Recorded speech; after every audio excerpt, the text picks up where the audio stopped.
Assalamualaikum warahmatullahi wabarakatuh. Perkenalkan, nama saya Suci Apriliana Harahap, NPM 18140036, Prodi PGSD semester 6A. Di sini mata kuliah yaitu Pendidikan Anti Korupsi. Di sini saya akan menjelaskan tentang makalah di pertemuan ke-12 yaitu kontra korupsi dan wewenang penegak hukum. Baiklah, di sini saya akan menjelaskan apa itu kontra korupsi dan wewenang penegak hukum. Di Indonesia, penegak hukum dalam tindak pidana korupsi diantaranya adalah kepolisian, kejaksaan, dan Komisi Pemberantasan Korupsi atau KPK yang telah terformulasi dalam Undang-Undang Nomor 31 Tahun 1999 tentang Pemberantasan Tindak Pidana Korupsi, Undang-Undang Nomor 20 Tahun 2001, integrasi para penegak hukum kepolisian. Mengingat dampak dari korupsi, maka muncullah berbagai peraturan perundang-undangan dan lembaga yang dituju untuk menangani kasus korupsi. Adapun lembaga yang dimaksud yakni Polri, KPK, dan Kejaksaan.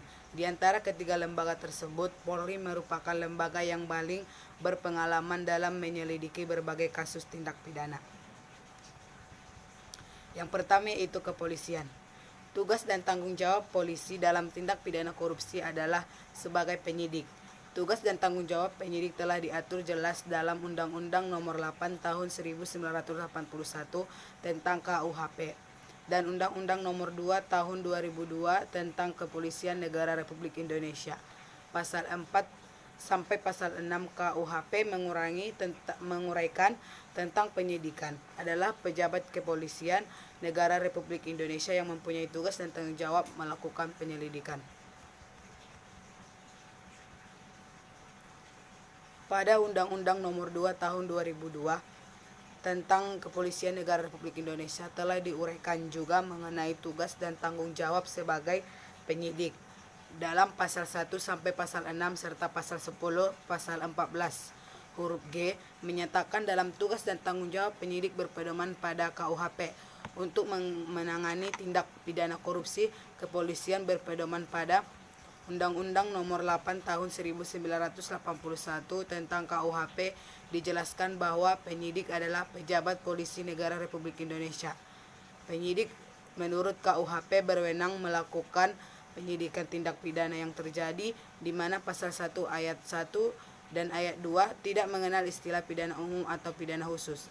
Dengan demikian, setiap perbuatan yang melawan hukum dan diancam dengan pidana baik yang ada di dalam maupun di luar KUHP. Penyidik dalam hal ini polisi berwenang melakukan penyidikan. Dengan demikian, kewenangan tersebut telah ada sejak berlakunya KUHP. Dan yang kedua yaitu berdasarkan Undang-Undang Nomor 31 Tahun 1999 tentang Pemberantasan Tindak Pidana Korupsi yang diperbarui dengan Undang-Undang Nomor 20 Tahun 2001. Undang-undang ini memberikan kewenangan seluas-luasnya kepada penyidik kepolisian untuk melakukan penyidikan tindak pidana korupsi yang dijelaskan dalam undang-undang ini secara rinci dan memuat ketentuan pidana yaitu menentukan ancaman pidana khusus, pidana denda yang lebih tinggi dan diancam pidana khusus yang merupakan pemberantasan tindak pidana korupsi. Dan yang ketiga yaitu berdasarkan Undang-Undang Republik Indonesia Nomor 2 Tahun 2002 tentang Kepolisian Negara Republik Indonesia pasal 14 ayat 1 yaitu melakukan penyelidikan dan penyidikan terhadap semua tindak pidana sesuai dengan hukum cara pidana dan peraturan perundang-undangan lain. Dengan demikian, kewenangan penyidik kepolisian dalam memberantas tindak pidana korupsi sudah jelas dan terarah sehingga apa yang diharapkan oleh pemerintah atau masyarakat kepada aparat penegak hukum dan hal ini kepolisian dapat berjalan dengan baik. Dan yang kedua yaitu kejaksaan. Kejaksaan adalah lembaga negara yang melaksanakan kekuasaan negara khususnya di bidang penuntutan dalam Undang-Undang Nomor 16 Tahun 2004. Sedangkan yang dimaksud jaksa adalah pejabat fungsional yang diberi wewenang oleh undang-undang untuk bertindak sebagai penuntut umum dan pelaksana putusan pengadilan yang telah memperoleh kekuatan hukum tetap serta wewenang lain berdasarkan undang-undang. Tugas dan wewenang kejaksaan di bidang pidana yaitu melakukan penuntutan, melaksanakan penetapan hakim dan putusan pengadilan yang telah memperoleh kekuatan hukum tetap, melakukan pengawasan terhadap pelaksanaan putusan pidana bersyarat, putusan pidana pengawas, dan keputusan lepas bersyarat, dan seterusnya. Dengan adanya tugas dan wewenang kejaksaan pada poin 4, yaitu melakukan penyidikan terhadap tindak pidana tertentu berdasarkan undang-undang,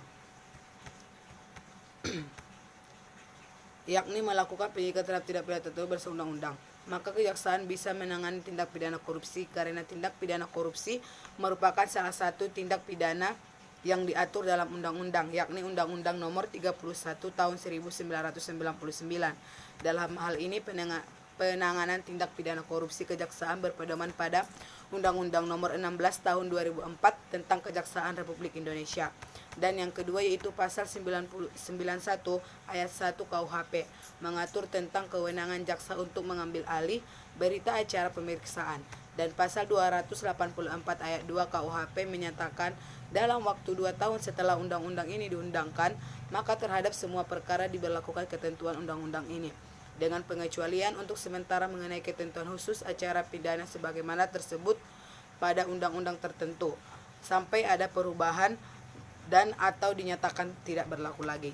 Dan yang terakhir yaitu KPK, yaitu Komisi Pemberantasan Korupsi. KPK atau Komisi Pemberantasan Korupsi adalah lembaga negara yang dalam melaksanakan tugas dan wewenangnya bersifat independen dan bebas dari pengaruh kekuasaan manapun. Dalam Undang-Undang Nomor 30 Tahun 2002, KPK dalam memberantas korupsi berdasarkan pada yang pertama kepastian hukum, dan yang kedua keterbukaan, ketiga akuntabilitas, keempat kepentingan umum, dan yang kelima proporsionalitas. Yang dimaksud dengan kepastian hukum adalah asas dalam negara hukum yang mengutamakan landasan peraturan perundang-undangan, keputusan, dan keadilan dalam setiap kebijakan menjalankan tugas dan wewenang Komisi Pemberantasan Korupsi. Asas keterbukaan adalah asas yang membuka diri terhadap hak masyarakat untuk memperoleh informasi yang benar, jujur, dan tidak diskriminatif tentang kinerja Komisi Pemberantasan Korupsi dalam menjalankan tugas dan fungsinya. Akuntabilitas adalah asas yang menentukan bahwa setiap kegiatan dan hasil akhir kegiatan Komisi Pemberantasan Korupsi harus dipertanggungjawabkan kepada masyarakat atau rakyat sebagai pemegang kedaulatan tertinggi negara sesuai dengan peraturan perundangan yang berlaku.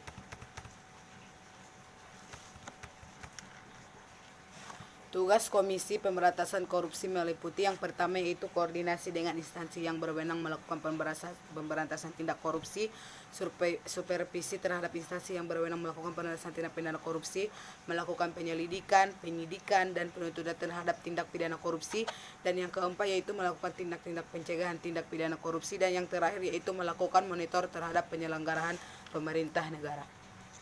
Dan yang terakhir yaitu keharmonisan antara lembaga-lembaga penegak tindak pidana korupsi. Jadi, tidak semua perkara korupsi menjadi kewenangan KPK, tapi terbatas pada perkara-perkara korupsi yang memenuhi.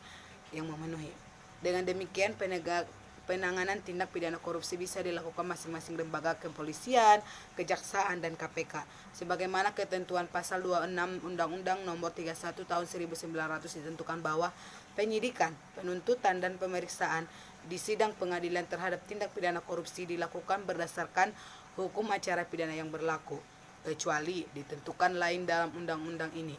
Dari pasal di atas dapat diambil kesimpulan bahwa hukum acara pidana yang digunakan untuk penanganan tindak pidana korupsi adalah hukum acara pidana yang berlaku pada saat itu, yaitu Undang-Undang Nomor 8 Tahun 1981 tentang Kitab Undang-Undang Hukum Acara Pidana atau KUHP. Baiklah, kesimpulannya yaitu bahwa tugas dan wewenang kepolisian, kejaksaan, dan KPK sama-sama bisa menangani tindak pidana korupsi sesuai dengan tugas pokok dan fungsinya masing-masing. Khusus KPK bisa menangani kasus korupsi dengan syarat melibatkan aparat penegak hukum, penyelenggara negara, dan orang lain yang ada kaitannya dengan tindak pidana korupsi yang dilakukan oleh aparat penegak hukum atau penyelenggara negara, mendapat perhatian yang meresahkan masyarakat dan menyangkut kerugian negara paling sedikit 1 miliar rupiah.